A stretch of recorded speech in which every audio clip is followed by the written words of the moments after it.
Hello, and welcome back to the Behavior Code, the show that decodes the psychology behind our daily lives. I'm your host, Maria. We are so glad you could join us today for what promises to be a very insightful episode. We're going to be talking about a topic that is both mysterious and deeply desired: charisma. What is it? Can you learn it? And why does it matter so much in our personal and professional lives? We have a lot to unpack today, so grab your coffee and get comfortable. We'll explore the key components of charisma, from warmth and presence to power and influence. We'll also delve into the common misconceptions and reveal how anyone, regardless of their personality type, can cultivate this powerful skill. We'll even discuss the potential pitfalls of charisma and how to use it ethically and effectively. It's going to be a deep dive, full of practical advice and fascinating insights. We'll explore the neuroscience behind charisma, including the role of mirror neurons and emotional contagion. We'll also look at the practical side of things, with actionable tips and exercises you can use to develop your own charismatic presence. We'll examine case studies of famously charismatic individuals from different fields, leaders, artists, and everyday people, to see what we can learn from their examples. We will also discuss the cultural nuances of charisma and how it might be perceived differently across various societies. This episode is designed not just to inform you, but to empower you. By the end of this episode, you'll have a new understanding of what it means to be charismatic and a toolkit to help you develop your own authentic style. We'll be breaking down the science of charisma into understandable, actionable steps so you can start applying these principles in your own life immediately. We'll also look at the role of charisma in the digital age. How does charisma translate online, in social media, or in virtual meetings? Does it change? We'll discuss all of this and more. This is going to be a comprehensive exploration, so whether you're looking to boost your career, improve your relationships, or simply understand people better, this episode is for you. We want this to be a conversation, so we encourage you to think about the charismatic people in your own life as we go through the episode. What do they do? How do they make you feel? By the end of our discussion, you'll have a new lens through which to see them and yourself. We believe that understanding charisma is not about learning to be someone else, but about learning to be more fully yourself and connecting with others in a more genuine and impactful way. So, let's get started on this journey to decode one of the most powerful aspects of human interaction. And I'm Gabriel. It's great to have you with us. Today we're diving into a topic that I think everyone is fascinated by: charisma. It's one of those words we all use, but do we really know what it means? It's a quality that seems almost magical, something that can open doors and win hearts. I've always been intrigued by what makes someone charismatic. Is it something you're born with, or can it be cultivated? We're going to get to the bottom of that today, and I think the answers will surprise you. It's a topic that's so relevant to everyone, no matter what you do. We all want to connect with people, to be heard, to have influence, and charisma is at the heart of all of that. So, I'm really excited to get into this. Oh, absolutely. I mean, you know the feeling, right? You meet someone who just walks into a room and it's like a spotlight follows them. It's not that they're trying to get attention, it's just that people are naturally drawn to them. There's an energy, a presence that's hard to define but impossible to ignore. I remember meeting a professor in college like that. He wasn't the most dynamic lecturer, but when you spoke to him one-on-one, it was like you were the only person in the world. He had this incredible ability to make you feel seen and heard. It was captivating. That's the kind of charisma we're talking about today. It's not about being the center of attention, but about making others feel like they are. Exactly.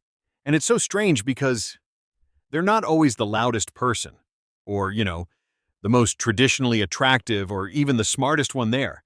But there's just something about them. Yeah, people are just drawn to them. They make you feel instantly comfortable and energized, and like you're the only person in the room. It's a kind of magic. Well, that's the thing we're going to talk about today. Psychologists have a name for it: charisma. But what's really fascinating is that it isn't magic. Right, it's not some innate talent you're just born with, like having blue eyes or something. Precisely. A lot of research in social psychology and behavioral science shows that charisma is actually a set of learnable behaviors. Which is kind of mind-blowing. So today, we're going to explore what those behaviors are. We'll look at why charismatic people seem to grab everyone's attention, how they influence people, and the subtle cues that make us, well, want to listen to them. So let's start with the big question, Maria. What is charisma, really? Because I think most people get it wrong. I think so too. We tend to think it means being a super extrovert, the life of the party, talking a mile a minute.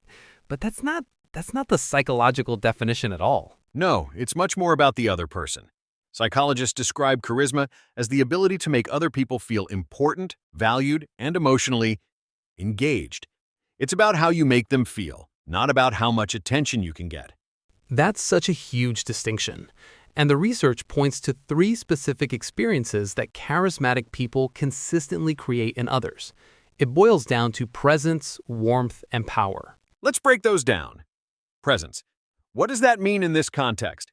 It's about giving someone your complete, undivided attention. Like you're not looking at your phone, you're not scanning the room for someone else to talk to. You are 100% there with them. Mm-hmm. And people feel that. It's rare. Totally. Then there's warmth. And this one is about making others feel safe, accepted, and appreciated. It's non-judgmental. It's the vibe that says, I like you and I'm on your side. Right. That approachability. And the last one, power, can be a bit misunderstood. It's not about dominance or being intimidating. It signals confidence, competence, and the ability to, make things happen. It's the sense that you know what you're talking about. Exactly. And the source text says that when these 3 signals combine, presence, warmth, and power, our brains just automatically interpret that person as a natural leader. It's like a subconscious calculation. Which leads perfectly into the next part. What is actually happening inside our brains when we encounter someone like this? Because there's a whole neural response to charisma. Yeah, I love this part. It's like our brains are these little social signal detectors, constantly scanning. They are. So when we see things like confident posture, when we hear calm, measured speech, when someone maintains steady, comfortable eye contact, those signals literally activate neural pathways in our brain that are related to trust and admiration. So it's not just a feeling, it's a physiological event. Our brain is saying, okay, this person is trustworthy. This person is worth listening to. That's the one. And then there's the really cool part, mirror neurons. Ah, yes. Explain these because they're amazing. They're basically the brain's imitation cells, right? In a way, yes.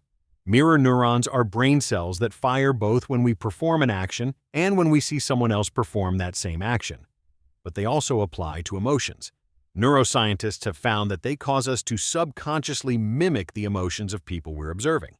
So if a charismatic speaker gets on stage and they're showing genuine enthusiasm and confidence, our brains start to, what? Feel that too? That's it. The audience begins mirroring those emotions internally. We start to feel the speaker's confidence. We start to feel their excitement. It happens without us even realizing it. And that explains everything. That's why one person can literally energize an entire auditorium. Their internal state is being broadcast out, and our brains are tuning into that frequency. A perfect analogy. It's a subconscious emotional contagion. And charismatic people are masters, whether intentional or not, of broadcasting the right signals. Okay, so let's get into the nitty-gritty. The source text calls them the hidden behaviors of charismatic people. These are the specific, tactical things they do. The practical stuff. I like it. What's number 1? First, and this ties back to presence, is that they make people feel seen. It says they listen deeply and respond thoughtfully. This is more than just waiting for your turn to talk. Way more. It's asking follow-up questions. It's remembering someone's name or a small detail they shared earlier. It's all these little actions that tell someone what you are saying matters to me. It makes people feel profoundly understood. That's a huge one. Okay, what's the second behavior? Second, they tell emotionally engaging stories. Ah, the storytelling, not just listing facts and figures. Exactly. I mean, you could say, our profits increased by 15%. Or you could tell a story about a specific customer, the challenge they faced, and how your team helped them succeed, which then led to that growth.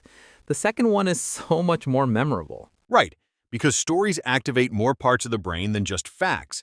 They engage our emotions, our senses. It helps listeners connect with the idea on a human level, and more importantly, remember it. Okay, number 3. This one seems counterintuitive. They show controlled confidence. Controlled confidence, so not arrogance. Not at all. It's about how they speak. They speak calmly, they use natural pauses, they aren't afraid of silence, they don't rush their words or use a million filler words like and Which, ironically, we are doing right now. Well, we're aiming for conversational, not a presidential address. But you know what I mean. That slowness and control signals that they're comfortable, that they have conviction in what they're saying. It draws you in. It really does. Rushing signals anxiety. Pausing signals authority. Perfectly put. And the fourth and final hidden behavior is that they use expressive body language. This is a big one. So this is everything nonverbal. The eye contact we mentioned, but also things like open gestures, not crossing your arms, having a relaxed posture, and offering genuine smiles. Right.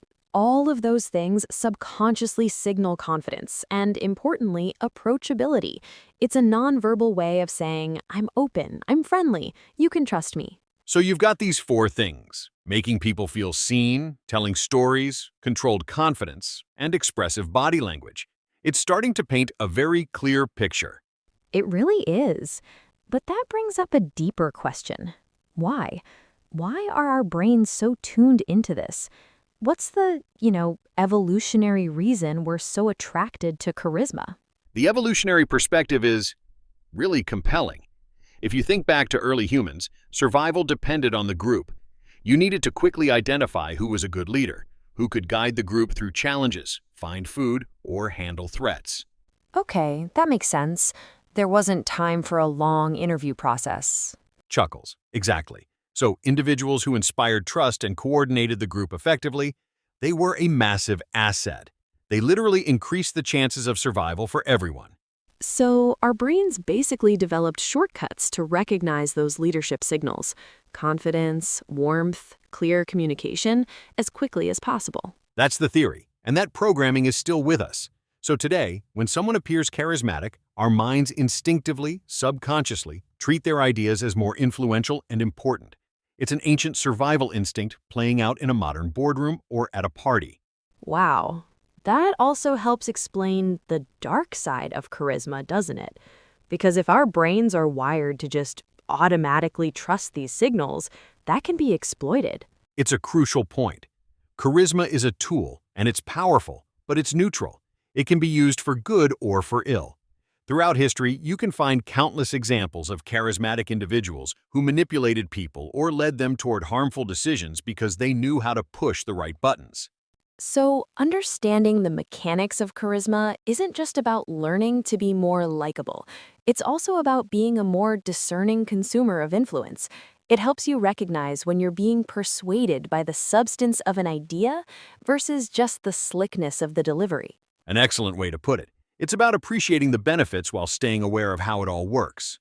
Which brings us back to maybe the most hopeful part of this whole topic.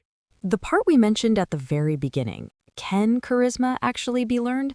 I mean, for someone listening who feels like they're just not naturally that way, is there hope? The overwhelming consensus from psychologists is yes, absolutely. Many, if not most, aspects of charisma are trainable skills. It's not about changing your fundamental personality. You don't have to stop being an introvert. It's about developing specific communication habits. So what can people practice? What are the actionable steps? Well, you can quite literally practice everything we just listed. You can focus on improving your listening skills, making a conscious effort to put your phone away and ask thoughtful questions. Active listening. You can practice confident body language. Maybe record yourself speaking or practice in front of a mirror to see if you're crossing your arms or fidgeting. Small adjustments make a huge difference. You can work on storytelling. Think about how to frame information not just as data, but as a narrative with a beginning, middle, and end. And perhaps the biggest one, you can strengthen your emotional intelligence, your ability to recognize and understand emotions in yourself and others. This underpins everything, especially warmth. And the key thing is that over time, as you practice these behaviors, they start to become second nature, and you'll see how others respond to you differently, which in turn builds your confidence and creates this, positive feedback loop. Exactly. You're not faking it. You're building a skill set, just like learning an instrument or a sport. Which I think brings us to a really powerful closing thought from our source material. Charisma isn't about being the loudest person in the room. It has nothing to do with that. It's about making other people feel valued, understood, and inspired. That's the core of it. The most truly charismatic individuals, they create an environment where the people around them feel more confident and more energized just by being there. And that psychological shift, that ability to lift others up, is often what makes someone truly unforgettable. A wonderful place to end. So the next time you meet someone with that it factor, you'll know it's not magic. It's a finely tuned set of behaviors. And ones you can learn, too. That's all the time we have for today on The Behavior Code. Thanks so much for tuning in. Join us next time as we continue to decode the hidden patterns of human behavior. Upbeat outro music fades in.